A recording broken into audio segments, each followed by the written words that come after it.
जय माता दी दोस्तों। ओम नमः शिवाय।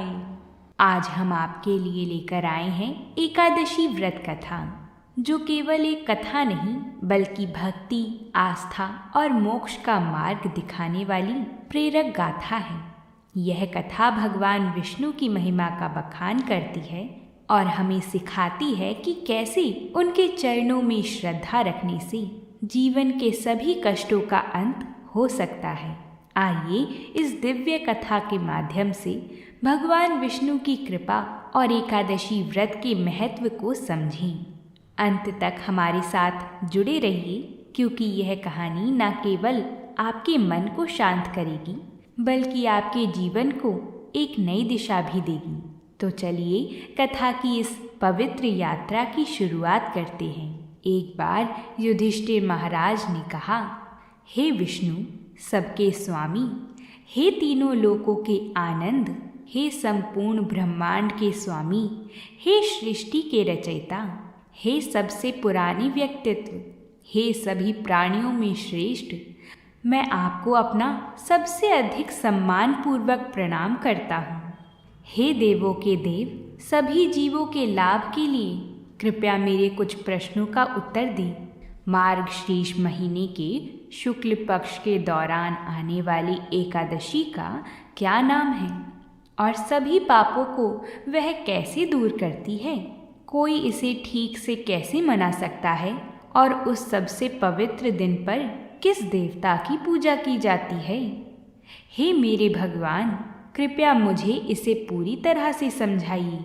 भगवान श्री कृष्ण ने महाराज युधिष्ठिर को उत्तर देते हुए कहा, तुम्हारा यह प्रश्न अपने आप में बहुत शुभ है और इससे तुम्हें यश मिलेगा। जैसे मैंने तुम्हें पहले ही प्रिय उत्पन्ना महाद्वादशी के विषय में बताया था, जो मार्गशीर्ष मास के कृष्ण पक्ष में होती है, जिस दिन मेरी देह से मुर नामक राक्षस को मारने के लिए एकादशी देवी प्रकट हुई थी और जो तीनों लोकों में सभी सजीव और निर्जीव को भी लाभ पहुंचाती हैं। वैसे ही अब मैं तुम्हें मार्गशीर्ष मास के शुक्ल पक्ष में होने वाली एकादशी के विषय में बताऊंगा। यह एकादशी मोक्षदा के नाम से प्रसिद्ध है, क्योंकि यह मुझे भजने वाले भक्त को सभी पापों से शुद्ध करके उसे मुक्ति प्रदान करती है। इस विशेष दिन के पूजनीय देवता भगवान दामोदर हैं। पूरे मन से घी का दीपक जलाकर सुगंधित पुष्प और तुलसी की मंजरी से उनकी पूजा की जाती है। हे राजन, मैं तुम्हें इस अद्भुत एकादशी का प्राचीन और शुभ इतिहास सुनाता हूँ। कृपया तुम इसे सुनो। इस कथा को सुनने मात्र से ही अश्वमेध यज्ञ से मिलने वाला पुण्य तुम्हें प्राप्त होगा। इस पुण्य के प्रभाव से नरक में गए हुए पितृ, माता, पुत्र तथा अन्य सर्ग संबंधी भी स्वर्ग लोक में चले जाते हैं। हे राजन, इसी कारण से तुम्हें इस कथा को ध्यान पूर्वक सुनना होगा। एक समय की बात है, चंपक नगर नाम का एक सुंदर नगर था, जो भक्त वैष्णवों से सुशोभित था। वहाँ के महाराज वैखानस थे, जो कि एक श्रेष्ठ संत के रूप में प्रजा का पालन करते थे, मानो वे उनके अपने ही प्रिय पुत्र पुत्री हों। उस राजधानी नगर की सभी ब्राह्मण 4 प्रकार के वैदिक ज्ञान से निपुण थे। राजा ने जब ठीक से शासन किया तो एक रात उन्होंने स्वप्न देखा कि उनके पिता यमराज के द्वारा शासित किए हुए नरकलोक में नारकीय यातनाएं भोग रहे हैं। राजा को अपने पिता के प्रति बहुत ही दया आ गई और वह आंसू बहाने लगे। अगली सुबह महाराज वैखानस ने स्वप्न में जो कुछ देखा था उसे अपने विद्वान ब्राह्मणों की सभा में बताया। राजा ने उनसे कहा, हे ब्राह्मणों, कल रात मैंने स्वप्न में अपने पिता को एक नारकीय लोक में कष्टों को भोगते देखा। वह वेदना से चिल्ला रहे थे, हे पुत्र, हे पुत्र, कृपया मुझे इस नरक की यातनाओं से बचाओ, इस कठोर पीड़ा से मुझे मुक्ति दिलाओ। ऐसा अपना सपना बताते हुए राजा ब्राह्मणों से कहते हैं, अब मेरे मन में शांति नहीं है और यह सुंदर राज्य भी मेरे लिए असहनीय हो गया है। यहाँ तक कि मेरे घोड़े, हाथी, रथ और मेरे खजाने में जमा मेरी अपार संपत्ति भी, जो पहले मुझे बहुत आनंद देती थी, अब मुझे बिल्कुल भी आनंद नहीं देती। हे ब्राह्मण श्रेष्ठों, जब से मैंने अपने पिता को इस प्रकार की नारकीय यातनाएं भोगते देखा है, तब से मेरी पत्नी और पुत्र भी मेरे लिए दुख का कारण बन गए हैं। हे ब्राह्मणों, मैं कहाँ जाऊं और इस दुख को दूर करने के लिए क्या करूं? मेरा शरीर भय और दुख से जल रहा है। कृपया मुझे बताएं कि मैं किस प्रकार का दान, किस प्रकार का व्रत, किस प्रकार की तपस्या या किस देवता की सेवा करूं, जिससे मेरे पिता को उस पीड़ा से मुक्ति मिले और मेरे पूर्वजों को मोक्ष मिले। हे ब्राह्मण श्रेष्ठों, यदि किसी के पिता को नारकीय लोक में कष्ट भोगना पड़े तो उसके शक्तिशाली पुत्र होने का क्या लाभ? सचमुच ऐसे पुत्र का जीवन उसके और उसके पूर्वजों के लिए सर्वथा व्यर्थ है। राजा की ऐसी बातों को सुनकर ब्राह्मणों ने उत्तर दिया, यहाँ से कुछ ही दूरी पर एक पहाड़ी वन में महान संत पर्वत मुनि का आश्रम है। कृपया उनके पास जाओ, क्योंकि वे त्रिकाल ज्ञानी हैं। वे हर चीज का भूत, वर्तमान और भविष्य जानते हैं और निश्चय ही वे तुम्हें तुम्हारे दुख से मुक्ति दिलाने में मदद कर सकते हैं। यह सलाह सुनकर व्यथित राजा तुरंत प्रसिद्ध ऋषि पर्वत मुनि के आश्रम की यात्रा पर निकल पड़े।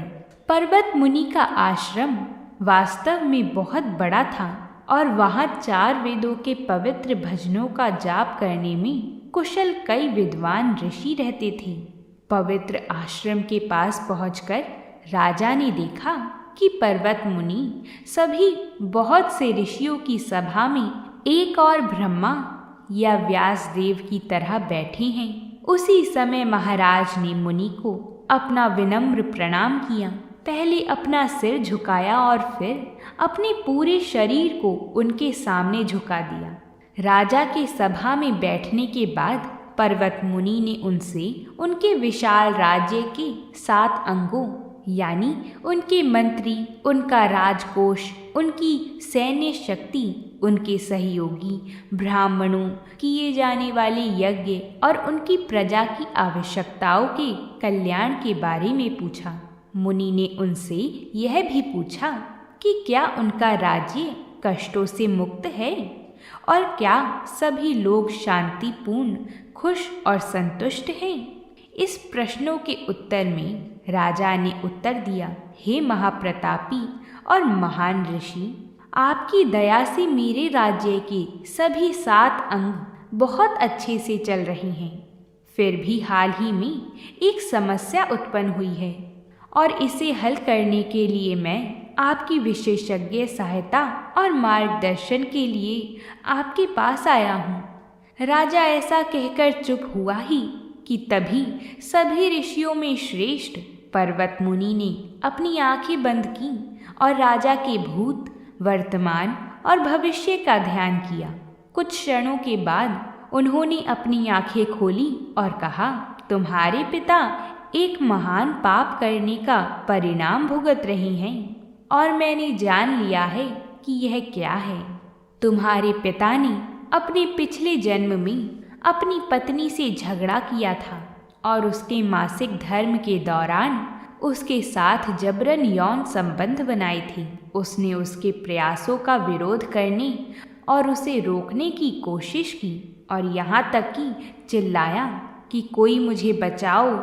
हे पति, कृपया मेरे मासिक धर्म को इस तरह से बाधित मत करो। फिर भी उसने उसे रोका या अकेला नहीं छोड़ा।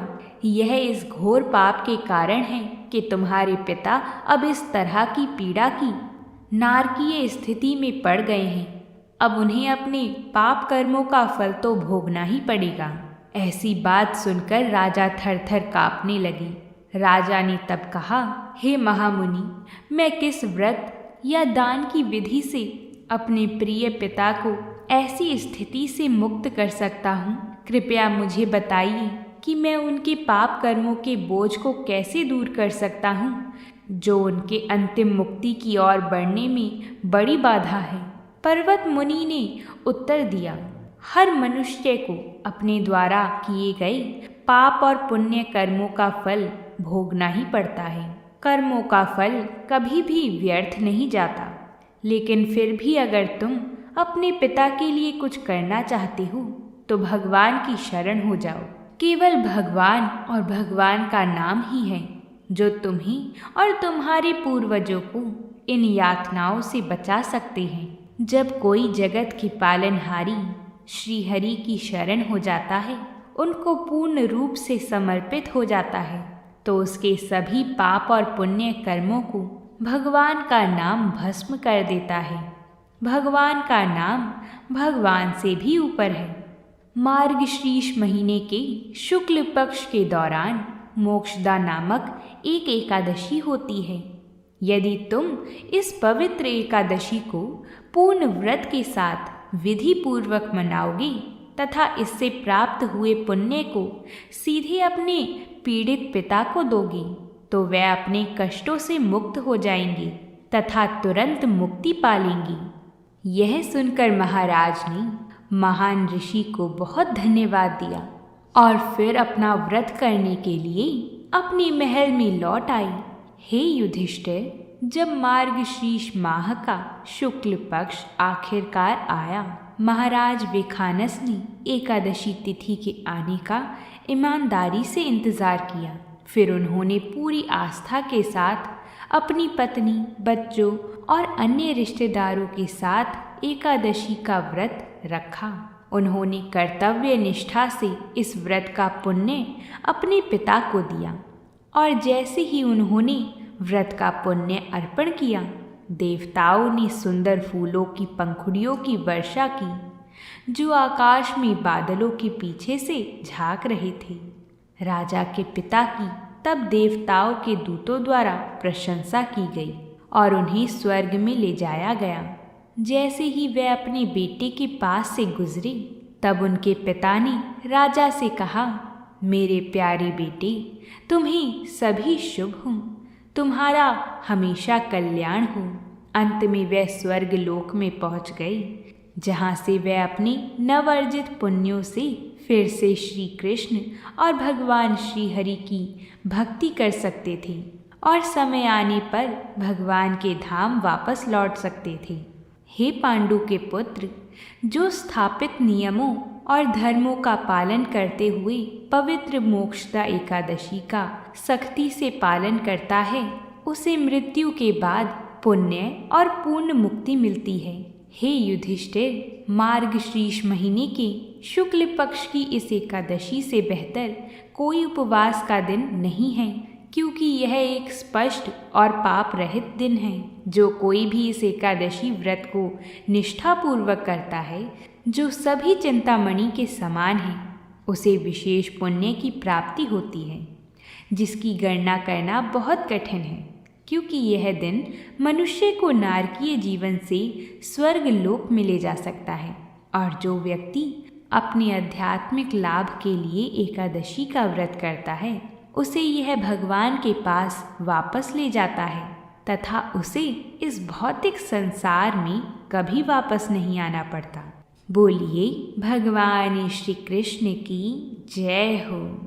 इस प्रकार हमारी यह मोक्षदा एकादशी की महिमा का वर्णन पूर्ण हुआ।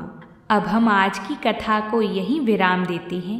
अगर आप सभी को हमारी कथा पसंद आई हो तो वीडियो को लाइक करिएगा, शेयर करिएगा।